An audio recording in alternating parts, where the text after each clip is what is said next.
వారికి ఈ మధ్యకాలంలో నేను ఒక విన్న సంఘటన చెప్తాను. నేను ఒక యథార్థ సంఘటన, అది నిజంగా జరిగింది. అది కథ కాదు, ఓ దేశంలో నిజంగానే జరిగింది.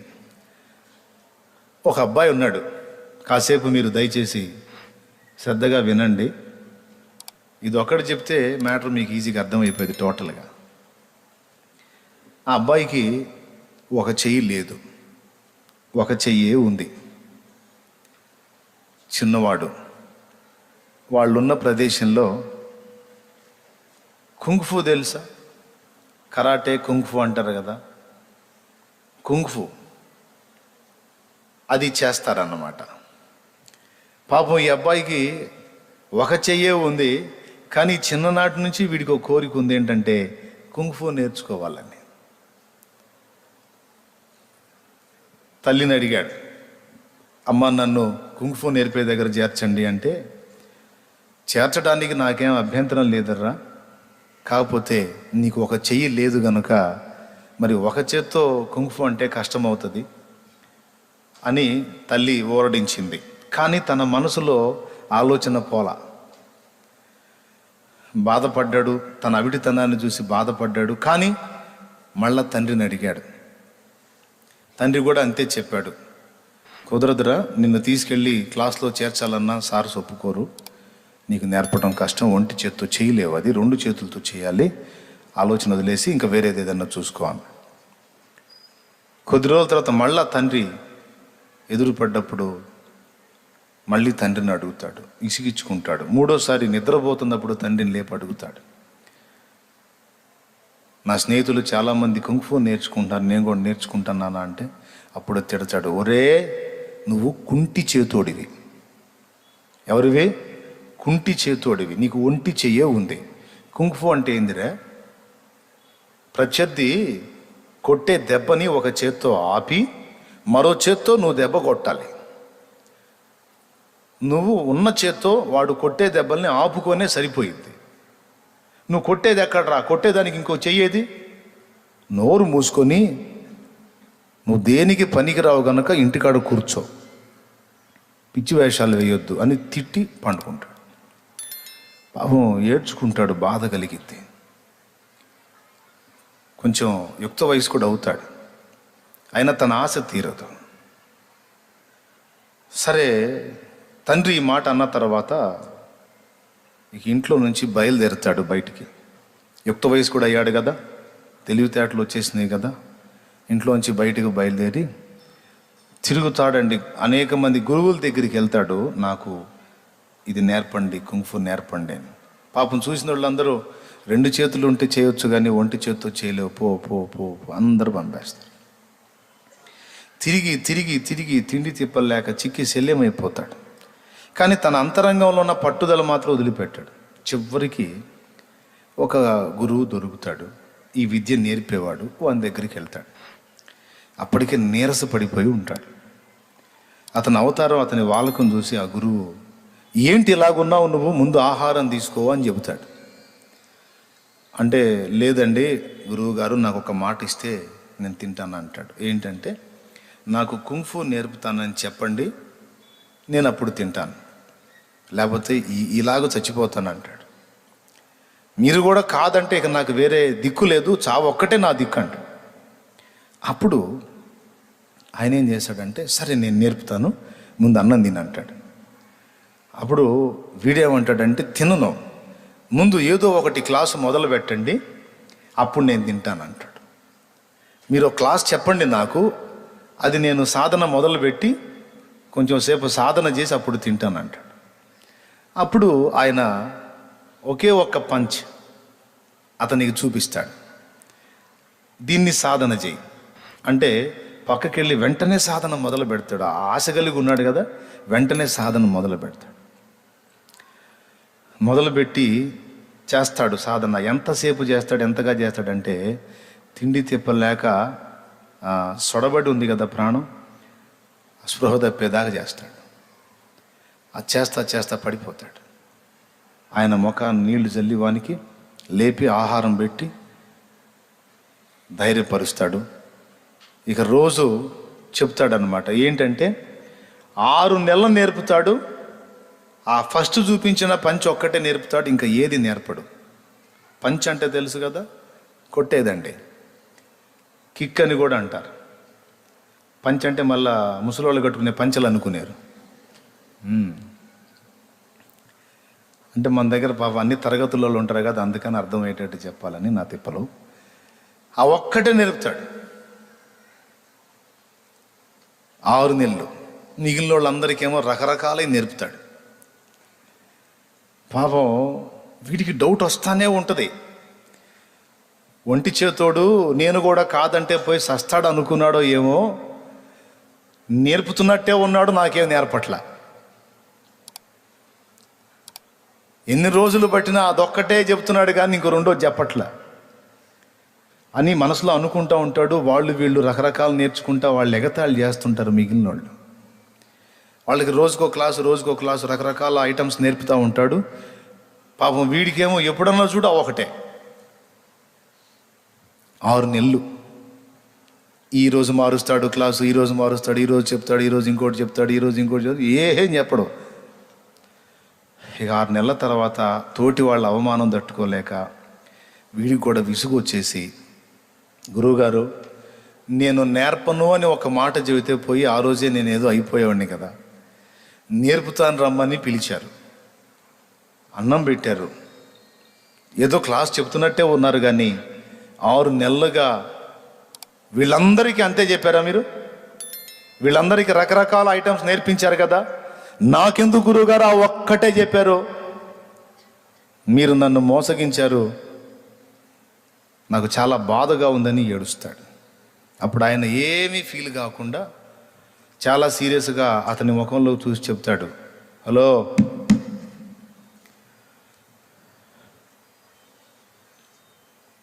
నువ్వు క్లాసు మార్చమన్నావు కదా, ఇంకా వేరే ఐటమ్ చెప్పమన్నావు కదా, రేపే ఒక ఎగ్జామ్ ఉంది. ఆ ఎగ్జామ్లో నువ్వు క్వాలిఫై అయితే ఆ తర్వాత నీ క్లాసు మొదలు పెడతా. ఓకే, ఇప్పటిదాకా నువ్వు నేర్చుకున్నది ఏదైతే ఉందో ఆ దాన్ని ఆధారం చేసుకొని రేపు నువ్వు ఆ పోటీలో గెలవాలి. రేపు నువ్వు ఒకడితో తలపడబోతున్నావు, వాడిని గెలిస్తే నీకు నెక్స్ట్ క్లాస్ అంటాడు. పాపం వీడికేమో రావు, వాడేమో నైపుణ్యాలు కలిగి ఉంటారు. ఇక మిగిలిన 2 చేతులు ఉన్నవాళ్ళు సరే ఆ పోటీ కాడికి వెళ్తాడు. ఫస్ట్ ఇద్దరు తలపడతారు, ఒకడు ఇంకొకడిని కొడతాడు, వాడిని ఎత్తుకొని వెళ్ళిపోతారు. పడిపోతాడు వాడు, వాడిని ఎత్తుకొని వెళ్ళిపోతారు. వీడు వాడి పనితనం చూపిస్తూ ఉంటాడు, ఇంకా నెక్స్ట్ అని. వాడి మీదకి ఇంకొకడిని వదులుతారు, ఆ వచ్చినోడు వీడిని కొట్టేస్తాడు. ఫస్ట్ వాడిని వీడు కొడితే వీడిని మొదటి వాడిని రెండో వాడు కొడితే రెండో వాడిని మూడో వాడు కొడతాడు. ఆ మూడో వాడి మీద 4వ వాడిని ఒకడిని వదులుతారు, ఆ 3వ వాడిని ఆ 4వ వాడు కొట్టేస్తాడు. అంటే మొదటోడిని కొట్టినోడు కంటే 2వ వాడు గొప్ప అయితే, వాడిని మించినోడు 3వ వాడు అయితే, 3వ వాడిని కొట్టినోడు 4వ వాడు వాడికన్నా గొప్పోడైతే ఆ 4వ వాడి మీద ఇప్పుడు వీడు పోవాల. ఒక్కసారి ఊహించండి. నువ్వు వాక్యం చెప్పకుండా మాకు ఈ కుంగ్ఫూలు కరాటేలు ఎందుకు మాకు అనకండి, ఒక పాయింట్ ఉంది అందుకని చెప్తున్నా. ఆ 4వ వాడి మీదకి ఇప్పుడు వెళ్ళాలా, గురువు చెప్తాడు వాడిని కొట్టాల నువ్వు అంటాడు. వాడేమో మహా షార్పు, మామూలుగా వాడి పనితనాలు మరి మా ముగ్గురిని దాటుకొని 4వ స్థానంలో ఉన్నాడంటే వాడు గొప్ప విషయం కదా. అంత సీనియర్ మీద నేనా, ఈ గుండె ఇక్కడే జారిపోయింది. అంటే వీడిని పద్దాకల నేను నాకు నేర్పు అని అడుగుతున్నాను కనుక వీడి మీదకి వదిలి నన్ను అసలు సాగుకొట్టాలని చూస్తున్నాడు, అసలు ఒక దెబ్బతో నా పీడ వదిలించుకుందామని చూస్తున్నట్టున్నాడు అనుకొని కాసేపు ఆలోచన చేసి, నేను ఎట్లా చేయగలుగుతాను గురువుగారు అంటే, మరి ఎట్లా చెప్తున్నావు క్లాస్ ఇవ్వమని, వాడిని గెలిచిరా అప్పుడు ఇస్తా అంటే ఏమన్నా కానీ అతనిలో నేర్చుకోవాలనే తృష్ణ, ఆశ, సిద్ధపడతాడు. సరే వెళ్తా గురువుగారు. వీడు ఒక చెయ్యే, తెలిసింది కూడా ఒకటే దెబ్బ, ఒకటే కిక్కు, ఒకటే పంచ్. ఇంకేం తెలియదు. వాడేమో అసలు మెరికలాగా ఉంటాడు, వాడు మామూలుగా ఆడుకోడు. వీడు వెళ్ళగానే వాడు స్టార్ట్ చేస్తాడు దరువు, పచ్చడి కింద కొడతాడు. పాపం వీడేమో అడ్డం పెట్టుకొని సరిపోయింది. ఈ చెయ్యి ఒక చెయ్యి అడ్డం పెడితే ఎక్కడో డొక్కలోనో ఎవడో చోట తగులుతూ ఉంటుంది. మొత్తం ఒళ్ళంతా హోనం అయ్యేటట్టు కొడతాడు వాడు. అయితే తనలో ఉన్నటువంటి ఆ మొక్కవోని దీక్షను బట్టి ఆ దెబ్బలన్నీ తట్టుకుంటుంటాడు. చివరికి ఒక్కటే దెబ్బ వాడు ఇక్కడ కొడతాడు, కంటి దగ్గర కొడితే ఇక్కడ బ్లడ్ వస్తుంటుంది, ఇక్కడ నరాలు పగిలి రక్తం వస్తూ ఉంటుంది. కూలబడతాడు ఇడిపోయి. కూలబడేటప్పుడు వీడికి భయం వచ్చింది. భయం వచ్చి ఇప్పుడు నాకు ప్రాక్టీస్ ఏమో క్లాసులేమో కానీ ఇప్పుడు నేను అప్రమత్తం అయి తప్పించుకోకపోతే, వీడిని ఏదో రకంగా ఎదుర్కోకపోతే వీడు ఇక్కడే నా సమాధి కట్టేటట్టున్నాడు అని ఇక వాడికి రెండోది ఏం రాదుగా. 6 నెలల నుంచి నేర్చుకుంది ఒకటేగా. ఇక వాడు ఉరుకుతా వీడి దగ్గరికి రాగానే 6 నెలల నుంచి నేర్చుకున్న పంచి కదా, ఒక్కటే పంచి పటామని ఇస్తాడు వాడికి. ఇకంతే మళ్ళా లేవడు వాడు, మళ్ళా లేవడు. పరిగెత్తుకుంటా వచ్చి వాడిని మోసుకొని వెళ్ళిపోతారు. వాడిని లేపడానికి ప్రయత్నం చేస్తారు, లేవడు ఇక వాడు. ఒక్కటే దెబ్బ. ఇక వీడిని పైకెత్తుతారు. నలుగురిని కొట్టిన 5వ వీరుడు ఈరోజు విజేత ఇతడే అని. అది కూడా ఏందంటే ఒంటి చేత్తో ఒకటే పంచ్. వీడికి ఏం అర్థం కాదు, ఏందిరా ఒక్క దెబ్బ కొడితే వాడు అట్టబడ్డాడు ఏందని. అప్పుడు గురువు దగ్గరికి వచ్చి అంటాడు, రే ఇప్పుడు నువ్వు 4 రకాల విద్యల్ని నేర్చుకున్నటువంటి వ్యక్తుల్ని మించిన వ్యక్తి అయిపోయావురా అంటాడు. 4 స్థాయిల్ని దాటిన వ్యక్తి 5వ వాడు ఎవడైతే ఉంటాడో వాడివి నువ్వయ్యావు ఇప్పుడు, ఇంకా నీకేం నేర్పాలంటాడు. వీడికేం అర్థం కాదు. అప్పుడు అతను ఒక మాట అంటాడు, బ్రూస్లీ తెలుసా మీకు? కుంగ్ఫు తెలుసుగా. ఆ బ్రూస్లీ అనేవాడు కూడా ఈ కుంగ్ఫు చేస్తూ ఉంటాడు. ఆ సినిమా నటుడు, మంచి ఫైటర్ అతను. అతను అన్న మాట ఈ గురువు వాడికి చెప్తాడు. ఏమన్నా తెలుసా? 10,000 రకాల కిక్కులు ఒకసారి సాధన చేసేవాడికి నేను భయపడను, కానీ ఒకే కిక్కుని 10,000 సార్లు సాధన చేసినోడంటే నాకు భయం అంటాడు వాడు. ఆ మాట అంటాడు ఆయన. ఎవరు? బ్రూస్లీ అనేటువంటి వ్యక్తి పలికిన మాటని ఇతను ఎత్తుతాడు గురువు. మళ్ళీ చెప్తా, 10,000 రకాల ఐటమ్స్ని ప్రాక్టీస్ చేసిన వాడు, ఒకసారి 10,000 రకాల ఐటమ్స్ని ప్రాక్టీస్ చేసిన వాడి కంటే ఒకే ఐటమ్ని 10,000 సార్లు ప్రాక్టీస్ చేసిన వాడంటే నాకు భయం, వాడి ముందు నేను నిలవలేను అనే మాట బ్రూస్లీ అంటాడు. ఇప్పుడు నువ్వు బ్రూస్లీ కంటే కూడా గొప్పోడు అని చెప్తాడు. ఎందుకంటే నువ్వు ఒక్కదాన్నే 10,000 సార్లు ప్రాక్టీస్ చేసావు కాబట్టి ఇప్పుడు నువ్వు ఎదురు పడితే బ్రూస్లీ కూడా భయపడతాడు. ఇందులో మీకేమర్థమైంది? వాడు 10,000 సార్లు చేయని, 6 నెలలు చేయని, సంవత్సరం చేయని, ఆ పంచి ఒక్కటే. ఆ ఒక్కటే అన్ని రకాల ఐటమ్స్ నేర్చుకున్న వాడిని మట్టి గరిపించినట్టు ఈరోజు మనకి ఉన్న పంచి ఒక్కటే, కిక్ ఒక్కటే, అది మన దేవుడు. అర్థమైందా? ఇక మనకేం తెలియదు, ఇంకా మనకేం తెలియదు, ఆయన తప్ప ఏమీ తెలియదు. ఎవరి మీదకి మనం వెళ్ళాలన్నా, ఎవరిని ఎదుర్కోవాలన్నా, ఏ దాడి తప్పించుకోవాలన్నా ఇప్పుడు వీడికి ఆ ఒక్క పంచే బలంగా ఉన్నట్టు, ఆ ఒక్క కిక్కే వీడికి బలంగా ఉన్నట్టు, నాకు మీకు మనందరికీ ఆ ఒక్కడే బలం. మనకు తెలిసిన విద్య ఏంటి?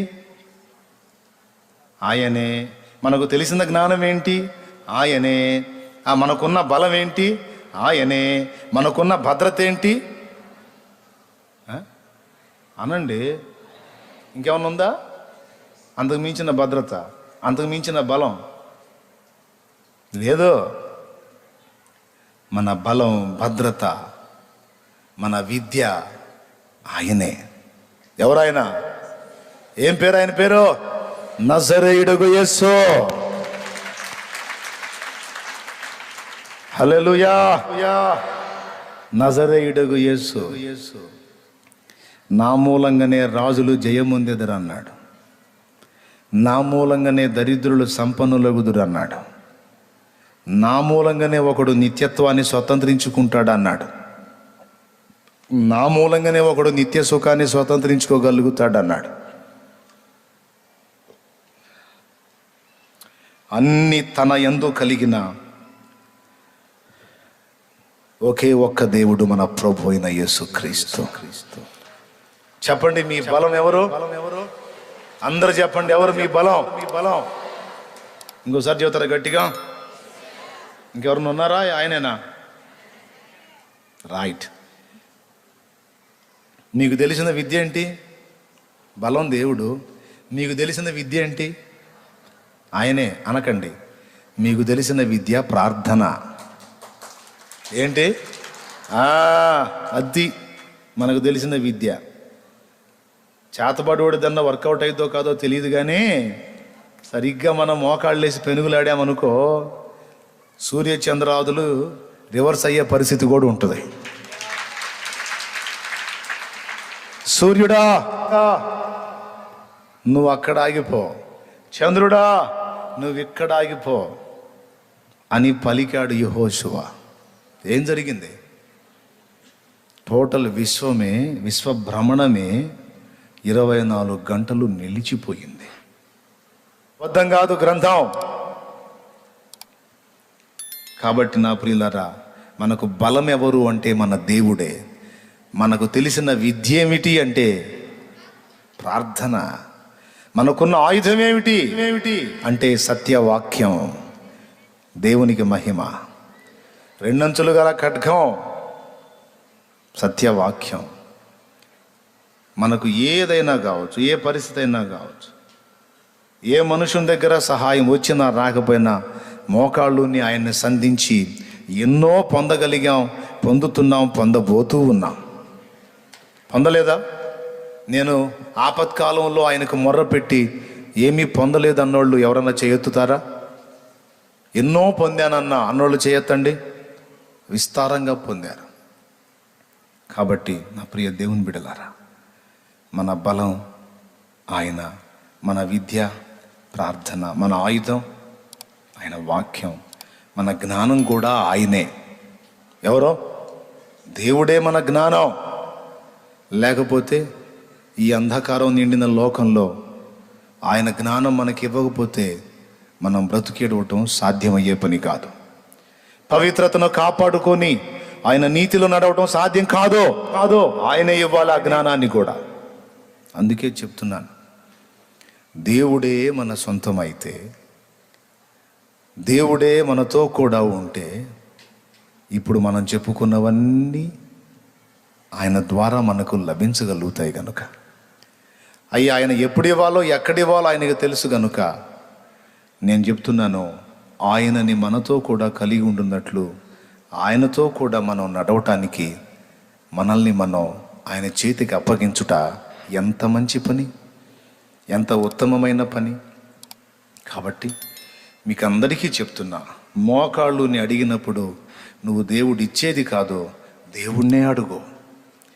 ఏం ఆశించి ప్రార్థనకి వెళ్తావు అంటే దేవుణ్ణి ఆశించి వెళ్ళు. ఏం ఆశించి ఏకాంతంగా వెళ్తావు అంటే ఆయన సాంగత్యాన్ని, సాహచర్యాన్ని ఆశించి వెళ్ళు. ఆయన ఇచ్చే వాటిని లక్ష్య పెట్టొద్దు.